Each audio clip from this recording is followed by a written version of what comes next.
மாண்புமிகு பேரவைத் தலைவர் அவர்களே, மாண்புமிகு அமைச்சரிடத்தில் தங்கள் வாயிலாக கோரிக்கை ஒன்று வைத்தேன்.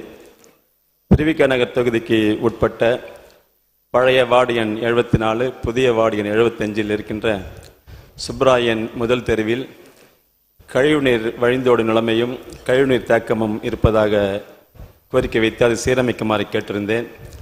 மாண்புமிகு முதலமைச்சருடைய நல்லாட்சியில், மாண்புமிகு துணை முதலமைச்சருடைய நல்லாட்சியில், மாண்புமிகு அமைச்சருடைய முயற்சியால் என்னுடைய கோரிக்கை நிறைவேற்றப்பட்டிருக்கிற சூழ்நிலை. திருவிக நகர் சுப்ராயன் 1வது தெருவில் இருக்கின்ற கழிவுநீர் நம்மாழ்வார்பேட்டை கழிவு நீரேற்ற இதில் சேகரிக்கப்பட்டு அங்கிருந்து வெளியேற்றப்படுகிறது. அந்த தெருக்களில் உள்ள இயந்திர நுழைவாயில்கள் கழிவு நீர் அகற்று இயந்திரங்கள் மூலமாக கசடைகள் நீக்கப்பட்டு தற்பொழுது அடைப்புகள் இல்லாத நிலை. மேலும் அங்கு கழிவுநீர் வழிந்துவிடுதலோ தேக்கமோ இல்லாமல் இருக்கிறது. எனவே இதை செய்து கொடுத்த மாண்புமிகு அமைச்சர்களுக்கு நன்றியை தெரிவித்துக் கொள்கிறேன். எதையும் எந்த கோரிக்கை வைத்தாலும் நிறைவேற்றுகின்ற திராவிட மாடல் ஆட்சியில் கவி அவர்கள், நான் சொல்றேன், அமைச்சர் சொன்னதை அப்படியே ரிப்பீட் பண்ணி இவ்வளவு 3 நிமிஷம் பேசியிருக்கேன். கூடுதல் நான் என்ன சொல்றேன், உங்க கூடுதலாக ஒரே ஒரு கோரிக்கை எதை வைத்தால் நிறைவேற்றுகின்ற திராவிட ஆட்சியில் கூடுதலாக ஒரு கோரிக்கை. அதே வார்டில் நம்முடைய ஏகசாமி 1வது தெரு, ஏகசாமி நகர் 7வது தெரு, அதே போலவே பராக்கா சாலை 1வது தெரு, பராக்கா சாலை 2வது தெரு, அதே போலவே செங்கல்ராயன் தெரு, செங்கல்ராயன் 2வது லேன், அதே போலவே ஒத்தவாடை தெரு, சின்னபாபு தெரு, கேசவன் தெரு, நல்லையா நாயுடு தெரு, மேடவாகன் டேங்க் சாலை, அதே போலவே பம்பிங் ஸ்டேஷன் ரோடு, ரங்கநாதபுரம் பகுதி, SVM நகர், அதே போலவே நம்முடைய சுப்ராயன் 4வது தெரு, சுப்ராயன் 6வது தெரு, சுப்ராயன் 2வது லேன், சுப்ராயன் 4வது லேன், சுப்ராயன் 6வது லேன், அதே போலவே நம்முடைய SS புரத்தில் A பிளாக்கில் 1வது தெரு, SS புரம் B பிளாக்கில் 2வது தெரு ஆகியவற்றிலும் சுமார் 30 ஆண்டுகளுக்கு முன்பு போடப்பட்ட கழிவுநீர் குழாய்கள், அதையும் மாண்புமிகு அமைச்சர்கள் சீரமைத்து தர தங்கள் வாயிலாக கோரிக்கை வைத்து அமர்கிறேன். மாண்புமிகு அமைச்சர். மாண்புமிகு பேரவைத் தலைவர்களே, மாண்புமிகு சட்டமன்ற உறுப்பினர், திருவிக நகர் தொகுதியில் பழுதுபட்டிருக்கிற கிட்டத்தட்ட ஒரு 25 வார்டுகளை பற்றி இங்கு சொல்லியிருக்கிறார். திருவிக நகர் முழுவதும் என்ன இந்த அரசு, நம்முடைய மாண்புமிகு முதலமைச்சருடைய அரசு என்ன செய்திருக்கிறது? திருவிக நகர் சட்டமன்ற தொகுதியில் மொத்தமுள்ள 112.75 கிலோமீட்டர் நீளமுள்ள கழிவுநீர் குழாய்களில் 30.27 கிலோமீட்டர் நீளத்திற்கு 245 தெருக்களில் தற்போது பயன்பாட்டில் உள்ள 30 ஆண்டுகளுக்கு மேல் பழமை வாய்ந்த 150 மில்லிமீட்டர் விட்டமுள்ள கழிவுநீர் குழாய்களை 250 மில்லிமீட்டர் மற்றும் 300 மில்லிமீட்டர் விட்டமுள்ள குழாய்களாக மாற்றி தற்போது கழிவுநீர் கட்டமைப்புகளை மேம்படுத்த வடசென்னை வளர்ச்சி திட்டத்தின் கீழ் பணிகள் விரைவில் தொடங்கப்பட உள்ளன. மற்றும் திருவிக நகர் சட்டமன்ற தொகுதியில் மொத்தமுள்ள 108.5 கிலோமீட்டர் நீளமுள்ள குடிநீர் குழாய்களில் 36.97 கிலோமீட்டர் நீளத்திற்கு 284 தெருக்களில் உள்ள துருப்பிடித்த சிட்டங்கட்டிய நிலுவையில் உள்ள 30 ஆண்டுகளுக்கு மேல் பழமையான குழாய்களை மாற்றி புதிய குடிநீர் குழாய்கள் பதிக்கும் பணிகளும் வடசென்னை வளர்ச்சி திட்டத்தின் மற்றும் சிங்கார சென்னை திட்டத்தின் கீழ் மூலமாக விரைவில் தொடங்கப்பட உள்ளன. திருவிக நகர் சட்டமன்ற தொகுதியில் மொத்தமுள்ள 9 கழிவுநீர் உந்து நிலையங்களில் 38.58 கோடி மதிப்பீட்டில் 22 பழைய பம்புகளை மாற்றி அதிக குதிரை திறன் கொண்ட 10 HP முதல் 670 HP உள்ள புதிய பம்புகளாக கட்டமைக்க மேம்படுத்த பணியாணை வழங்கப்பட்டுள்ளது. இந்த வருட இறுதிக்குள் இப்பணிகள் முடிக்கப்படும் என எதிர்பார்க்கப்படுகிறது. மாண்புமிகு சட்டமன்ற உறுப்பினர், அவர் குறிப்பிட்ட தெருக்களை தாண்டியும் மற்ற தெருக்களுக்கும் புதிய குழாய்கள் அமைக்கின்ற பணி இந்த ஆண்டு வடசென்னை வளர்ச்சி திட்டத்தில் எடுக்கப்பட்டிருக்கிறது. இந்த ஆண்டு இறுதிக்குள்ளாக அனைத்து பணிகளும் முடிக்கப்பட்டு குடிநீரும் வழங்கப்படும், கழிவுநீரும் அகற்றப்படும். மோட்டார் பம்புகளும் புதிதாக மாற்றப்பட்டிருக்கிறது. புதிய பம்புகள் ஆஷ்பவர் கூடுதலாகவும் ஆக்கி தரப்பட்டிருக்கிறது. எனவே திருவிக நகர் சட்டமன்ற தொகுதியில் அனைத்து பணிகளும் இந்த ஆண்டு இறுதிக்குள்ளாக முடிக்கப்படும் என்பதை தெரிவித்துக் கொள்கிறேன். மாண்புமிகு உறுப்பினர் தாயம் கவி. மாண்புமிகு அமைச்சர் அவர்களுக்கு என்னுடைய தொகுதி மக்கள் சார்பில் நன்றியை தெரிவித்துக் கொண்டு, தூய்மை பணியாளர்களை நிரந்தரமாக்கும் பணி நடைபெற்றிருக்கிறது. அந்த பணி இன்னும் கூடுதலாக்கப்படும் என்பதை மாண்புமிகு அமைச்சரிடத்தில் தங்கள் வாயிலாக அறிய விரும்புகிறேன். மாண்புமிகு அமைச்சர் அவர்களே, தூய்மை பணியாளர்களை நிரந்தரப்படுத்துவதல்ல, அதெல்லாம் அவுட் சோர்சிங் முறையில் நடைபெற்றுக் கொண்டு இருக்கிறது. ஏற்கனவே இருந்த பணியாளர்களை தொடர்ந்து அவர்களுக்கு அந்த பணி வழங்கப்பட்டு வருகிறது. இப்போது நம்முடைய மாண்புமிகு முதலமைச்சர் அவர்கள் தூய்மை பணியாளர்களை தொழில் முனைவராக மாற்றுவதற்காக ஒரு புதிய திட்டத்தை தூய்மை பணியாளர்களை தொழில் முனைவராக மாற்றுவதற்காக ஒரு புதிய திட்டத்தை அங்க இருக்கின்ற Dalit Indian chamber of commerce and industries என்ற நிறுவனத்தோடு அந்த கூட்டுறவு சங்கத்தோடு நாமும் தொடர்பு கொண்ட நாமும் இணைந்து நம்முடைய முதலமைச்சர் அவர்கள் தூய்மை பணியாளர் போது உயிரிழந்த பணியாளர்கள் மற்றும் வாரிசுதாரர்கள் 39 நபர்கள், 48 தூய்மை பணியாளர்கள் மற்றும் 126 வறுமை கோட்டிற்கு கீழே உள்ள ஆதிதிராவிடர் பழங்குடியினருக்கு முன்னுரிமை கொடுத்து மொத்தம் 213 நபர்களுக்கு நவீன கழிவுநீர் அகற்ற இயந்திரங்கள் வழங்கி இவர்களை தொழில் முனைவோர்களாக மேம்படுத்த தமிழ்நாடு முதலமைச்சர் மூலம் பணிகள் வழங்கப்பட்டு இன்றைக்கு நடைபெற்று கொண்டிருக்கிறது. இயந்திரங்கள் செயல்பாட்டில் உள்ளது. இதன் மூலம் இந்த குடும்பத்தினருக்கு நிரந்தர வருமானமும் உறுதி செய்யப்பட்டு அவர்களுக்கு வாழ்வாதாரத்தையும் சமுதாய கௌரவப்படுத்த இந்த சிறப்பு திட்டம் வழங்கப்படுகிறது. இந்த சிறப்பு திட்டத்தின் மூலமாக 7 ஆண்டு காலத்திற்கு அவர்களுக்கு வழங்குவதற்காக 500 கோடி ரூபாய் மானியமும் தமிழ்நாடு அரசு தருகிறது. தூய்மை பணியாளருடைய குடும்பம் மேம்படுத்த வேண்டும் என்று, அதோடு மட்டுமல்ல இந்த பணியை அவர்களுக்கு நாங்களே இந்த துறையே எந்தெந்த இடத்தில் பணி இருக்கிறது என்ற அந்த பணியும் தந்து அதற்கான நிதியும் தந்து அந்த வண்டி வாங்குவதற்குரிய மானியமும் வண்டி வாங்குவதற்குரிய அந்த நீரகற்று இயந்திரம் வாங்குவதற்குரிய முழு தொகையும் அரசாங்கம் ஜாமீன் போட்டவர்களுக்கு வாங்கி தந்திருக்கிறது. இயந்திரமும் வாங்கி தந்திருக்கிறது. தூய்மை பணியாளர்களுக்கு அவர்களுக்கு வேலையும் தருகிறது, அதுக்காக மானியம் தருகிறது. எனவே தூய்மை பணியாளருடைய குடும்பம் எல்லாம் இன்றைக்கு தொழில் முனைவர்களாக மாற்றுகிற இந்த அரசு மூலம் நடவடிக்கை எடுத்து கடந்த வாரம் நம்முடைய முதலமைச்சர் அவர்கள் நேரடியாக சென்று அதை ஆய்வு செய்து வந்திருக்கிறார்கள். எனவே தூய்மை பணியாளர்கள் குடிநீர் வடிகால் நமது சென்னை மெட்ரோ வாட்டரில் மிக சிறப்பாக பணியாற்றி கொண்டிருக்கிறார்கள். அவருக்கு அந்த அரசு முழு ஆதரவையும் தந்து கொண்டிருக்கிறது.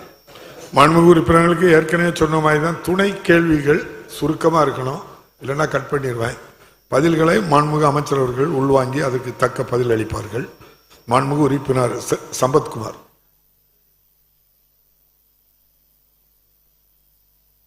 மாண்புமிகு பேரவைத் அவர்களே, அரூர் பேரூராட்சி தற்பொழுது நகராட்சியாக தரம் உயர்த்தப்பட்டிருக்கிறது. அது பேருந்து நிலையத்திற்கு பின்னாடி இருக்கிறது 8வது வார்டு ஆத்தோர வீதியானது பெங்கல் புயலால் பாதிக்கப்பட்டு நிறைய தண்ணி வந்து அந்த ஓரம் இருக்கிற ட்ரைனேஜ் எல்லாம் கழிவு நீர்லாம் ரொம்ப நாசியாகி அங்கே கொசு தொல்லை அதிகமாக இருக்கிறது. அந்த ட்ரைனேஜ் எல்லாம் புதுப்பித்து சிமெண்ட் சாலை போட்டு தர அமைச்சர்கள் நடவடிக்கை எடுப்பாரா என்று தாங்கள் மூலம் கேட்டு அழைக்கின்றேன். மாண்புமிகு அமைச்சர் அவர்கள். மாண்புமிகு பேரவைத் தலைவர்களே, மாண்புமிகு முதலமைச்சர் அவர்கள் தருமபுரி வந்தபோது அரூர் பேரூராட்சியை நகராட்சியாக தரம் உயர்த்தி அறிவித்திருக்கிறார்கள். பேருந்து நிலையத்திற்கு நாங்கள் புதிய பேருந்து நிலையம் கட்டி நாங்களே அதை பார்வையிட்டு திறந்து வைத்து கொண்டிருக்கிறோம். மாண்புமிகு உறுப்பினர் சொல்கிற பகுதி பாதிக்கப்பட்டிருக்கிறது.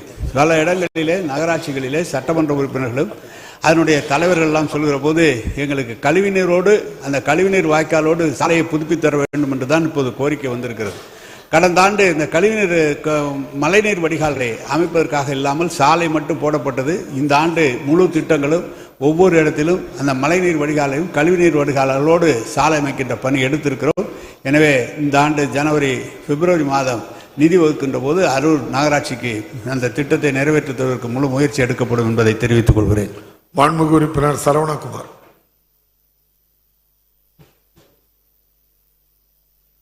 மாண்புமிகு பேரவைத் தலைவர் அவர்களே, பெரியகுளம் தொகுதிக்குட்பட்ட தேவதானப்பட்டி பேரூராட்சியின் மையப்பகுதியில் கழிவு நீரோடை செல்கிறது.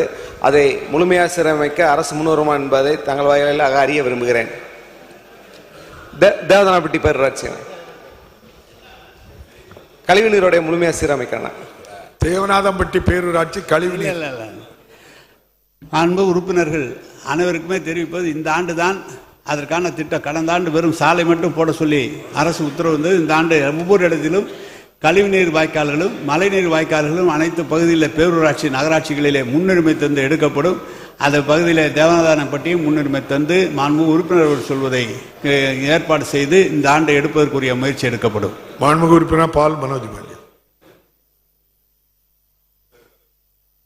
அன்பு பேரவைத் தலைவர் அவர்களே, என்னுடைய ஆலங்குளம் பேரூராட்சியில் ஏற்கனவே நான் மாண்புமிகு அமைச்சர் அவர்களிடம் கூறியிருக்கின்றேன். பல இடங்களில் இந்த கழிவு நீரால் சுத்தமான ஆற்று தண்ணீர் கிடைக்கும் சூழ்நிலை இல்லை. ஆகவே முக்கூடலிலிருந்து ஆற்று தண்ணீர் நம்முடைய ஆலங்குளம் பேரூராட்சிக்கு கொண்டு வருவதற்கு ஏற்கனவே மாண்புமிகு அமைச்சர் சொல்லி அங்க மதிப்பீடுகள் எல்லாம் தயார் செய்யப்பட்டிருக்கின்றது. இந்த ஆண்டு அந்த குடிநீர் பிரச்சனை தீர்வதற்கு திட்டம் வகுக்கப்படுமா அறிவிக்கப்படுமா என்பதை தங்கள் வாயிலாக அறிவிக்கிறேன். மாண்புமிகு அமைச்சர் அவர்கள்.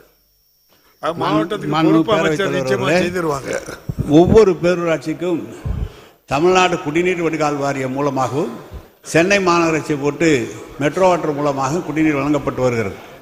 கடந்த ஆண்டு மட்டும் கிட்டத்தட்ட ஒரு 70 பேரூராட்சிகளிலே 20 கோடி 25 கோடி என்று ஓன் சோர்ஸ் அவருடைய சொந்த பகுதியிலிருந்து ஆழ்குழாய் கிணறு மூலமாக எடுக்கிற குடிநீர் தொட்டிகள் அமைத்து தண்ணீர் வழங்குவதற்காக நிதி ஒதுக்கப்பட்டது. மாண்பு உறுப்பினர் அவர்கள் சொன்னதை என் நினைவில் இருக்கிறது. கடந்த முறையும் இதை சொல்லியிருக்கிறீர்கள். இந்த ஆண்டு நிச்சயமாக இந்த ஆலங்குளம் பகுதி நிச்சயம் அந்த குடிநீர் வழங்குகிற திட்டம் எடுத்துக்கொள்ளப்படும், அதற்குரிய நிதி ஒதுக்கப்படும் என்பதை தெரிவித்துக் கொள்கிறேன். மாண்புமிகு உறுப்பினர் அசோக்குமார்.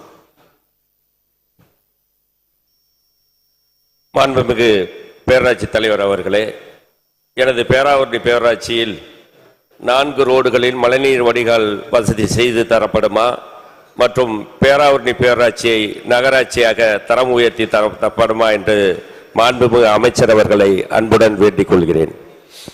மாண்புமிகு அமைச்சர் அவர்கள். மாண்புமிகு பேரவைத் தலைவர்களே, பேரூராட்சியை நகராட்சியாக தரம் உயர்த்துவதை பற்றி எந்த பிரச்சனையும் இல்லை. வருவாய் இருக்குமானால், மக்கள் தொகை கணக்கு சரியாக இருக்குமானால் பேரூராட்சியை நகராட்சியாக இந்த ஆண்டு 25 பேரூராட்சிகளை நகராட்சிகளாக தரம் உயர்த்தப்பட்டு இப்போது அறிவிக்கப்பட்டிருக்கிறது. மேலும் சட்டமன்ற உறுப்பினர்கள் பல பேர் பேரூராட்சியாக தரம் உயர்த்தவும் நகராட்சியாக தரம் உயர்த்தவும் கேட்டுக்கொண்டிருக்கிறார்கள். இதில் என்ன ஒரு சங்கடம் என்றால், ஏற்கனவே 490 பேரூராட்சிகள் ஏற்கனவே இருந்தது. இப்போது புதிதாக 25 பேரூராட்சிகளுக்காக அரசாணை வழங்கப்பட்டிருக்கிறது. இந்த 25 நகராட்சிகளுக்கு பதிலாக 25 பேரூராட்சியை நகராட்சியாக தரம் உயர்த்தப்பட்டிருக்கிறது.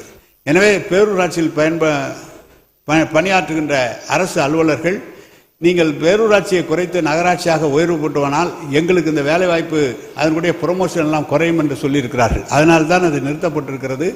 அதையும் தக்க ஆராய்ந்து அவருக்கு தேவையான நகராட்சியாக தரம் உயர்த்துவதிலே மக்கள் தொகை 15,000க்கு மேல் இருக்குமானால், வருமானமும் இருக்குமானால் அது தரம் உயர்த்துவதிலே எந்த விதமான இடைஞ்சலும் இல்லை. அதை ஆராய்ந்து நிச்சயமாக அது செய்யப்படும் என்பதை தெரிவித்துக் கொள்கிறேன். மாண்புமிகு உறுப்பினர் பாலசுப்ரமணியம்.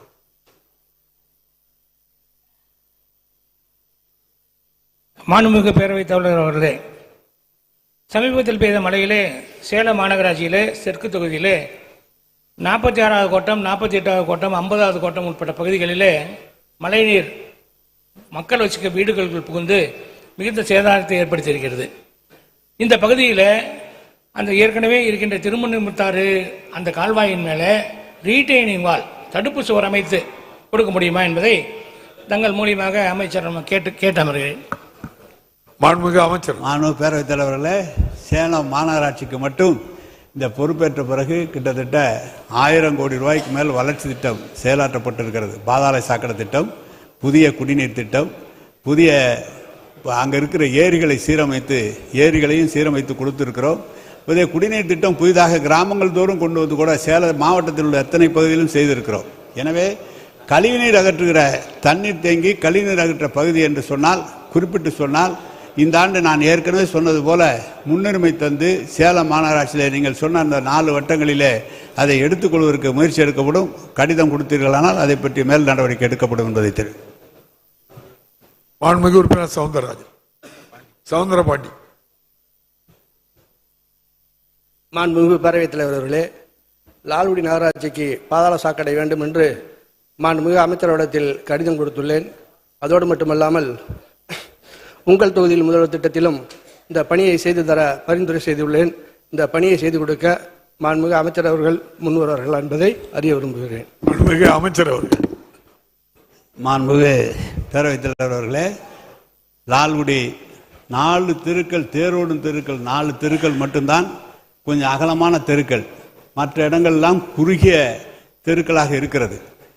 இப்போது நம்முடைய முதலமைச்சர் அவர்கள் லால்குடிக்கு தாலுகா அலுவலகம், பத்திரப்பதிவு அலுவலகம், புதிய பேருந்து நிலையம், புதிய மார்க்கெட் என்று அனைத்து திட்டங்களே வரப்பட்டிருக்கிறது. லால்குடிக்கு செய்வதில் எந்த விதமான மாற்றமும் இல்லை. என்னுடைய பழைய தொகுதி. எனவே முதலமைச்சர்களை கலந்து பேசி அதற்கு எவ்வளவு நிதி ஏற்படும் என்பதை திட்டமாக விரிவான திட்ட அறிக்கை தயாரிக்கப்பட்டு அதை தொடங்குவதற்கு எல்லா முயற்சிகளையும் எடுப்போம் என்பதை தெரிவித்துக் கொள்கிறேன். விநாயகன் 23 மாண்புமிகு உறுப்பினர் திரு கு பிச்சாண்டி. மாண்புமிகு பொதுப்பணித்துறை அமைச்சர் அவர்கள். மாண்புமிகு பேரவைத் தலைவர்களே, சிங்கள